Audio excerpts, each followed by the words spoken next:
Now that we're prepared to move as an outfielder, all right?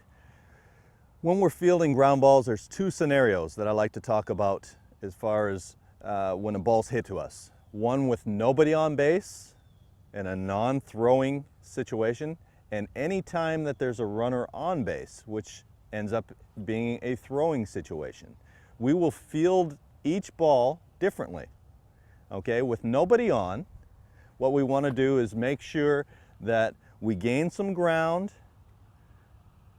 towards the baseball, we gain some ground, and we are going to break down, and we're going to be just like a shortstop, just like an infielder, where the damage is already done. We're the last line of defense out here.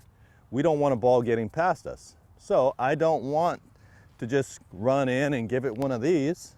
I'm going to make sure I keep that ball in front of me. So when that ball's coming towards me, I'm gonna make sure that I gather myself and I'm under control and field it just like a shortstop, just like a second baseman. Then I come up and I crow hop and I hit my cutoff man. We wanna make sure we hit our cutoff man consistently every time, right in the chest, right in the chest. All right, so it's going to look a little bit like this. All right, I'm gonna charge the ball hard, eat up some ground, but before that ball gets to me, I wanna make sure that I keep that ball in front of me, step towards my cutoff man, crow hop, and hit him in the chest. I'll give you a little example here.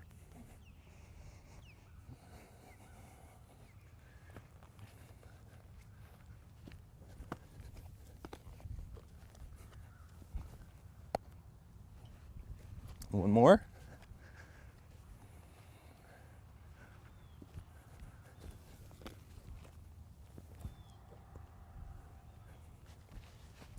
We're in no rush to throw the ball. When we receive that ball, make sure that we gather ourselves, crow hop, and let it go right to our cutoff man. Like I said, the damage is already done. The base hit. We don't want to turn that base hit into a double. Now, with runners on base, first and second, now it becomes a throwing situation. We have to make sure that we're prepared not only physically but mentally. Where am I going to throw the baseball? So many young players nowadays get the ball, they look around, they don't know where to go. They don't know what to do. So a big part of what we do in the outfield, and actually as a baseball player, is anticipate where I'm gonna throw the baseball when it's hit to me. When it's hit to me. I want the baseball. You have to want the baseball hit to you, okay? Once I've gone through my checklist, runner on first base, if the ball's hit to my right, where do I go? If the ball's hit to my left, where do I want to go? In front of me, behind me. Now it's time to wait and see where that ball's hit. I know once that ball is hit where I'm going to go, because we're always talking about time. The longer an outfielder hangs on to the baseball, the more steps that base runner gets. Now I'm just giving them 2 or 3 steps. If I give every runner 2 or 3 steps, the odds of me throwing guys out or making plays, that percentage goes down. So I want to eliminate the time that I have the ball in my hand, the indecision. I want to eliminate all that. So I always talk about time, okay? Preserving time. Not creating, it's going to take some time doing things, but I don't want to add on to it, okay?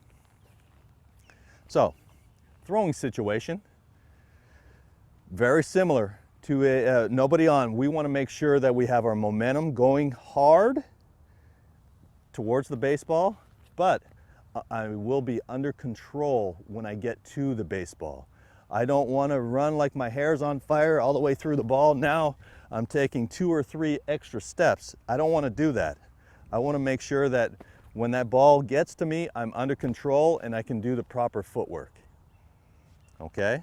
So it's going to, I'm going to charge the ball hard, and every single time we can stop the running game with our legs as outfielders.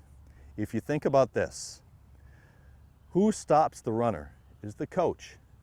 The coach on the opposing team stops the runner.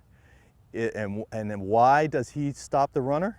Because he sees the opposing player get to the baseball quick and the ball is out of his hand quickly. All right? If he sees that outfielder screwing around out there and playing with the ball, he's going to send his runner.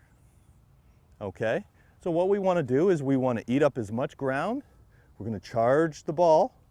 We're going to field the ball cleanly, crow hop, and hit our cutoff man as quick as we can, but under control. But under control. All right, and this is the kind of the footwork that I like to go through as far as a crow hop scenario, a throwing scenario. I want to make sure, obviously, again, and I can't impress upon you enough as far as eating up some ground. So we have to charge the ball hard. But prior to that ball getting to me, I am going to gather myself, be under control. I'm going to field the ball on the outside of my glove foot, in front. Eyes down to the ball. I'm going to field the ball out here. My next step will be here. Right foot, throwing hand. If you throw left-handed, it would be different. It would be your left foot. But as a right-handed thrower, this foot goes in front. This foot goes in front. I can't, this here, I don't want it going behind. I want that to go in front because now my shoulders can be square. My shoulders can be square and my alignment now is correct. I'm here, I'm going to field the ball out in front. My next step will be with my right foot towards my target, okay? Notice my heel. My heel ends up just being just like a pitcher. I'm going to be in that position here. A lot of times, that step will be just like this. Not good, because now I'm angled to throw that way. I don't want this. My heel is going to turn slightly. So I'm going to field the ball here. I'm going to step like this towards my target. Boom. And now I'm able to get square to my target very, very easy. Not only my hips, but my shoulders also. I'm going to field the ball here, step, throw. So something that we can work on as far as this particular move is concerned, I'm going to start just like this. So I'm going to go left, right, hop, throw. Left, right, hop, throw. And we can do that 30 or 40 feet up and back. And I guarantee you, once, if we do it slow, our body will start to recognize how to do that. All right? If we're just trying to go through it really, really fast, we're not going to learn nearly as quickly. Slow it down.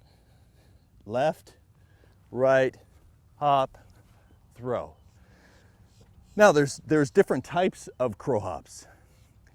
Whether you choose to do this one, whether you choose to do a smaller version of that one, whether it is, let me go through it, sorry, this one, whether it's this one, for me, it doesn't matter the comfort level of the player. It doesn't matter as long as what? This foot goes in front. My throwing side foot goes in front. That for me is very important.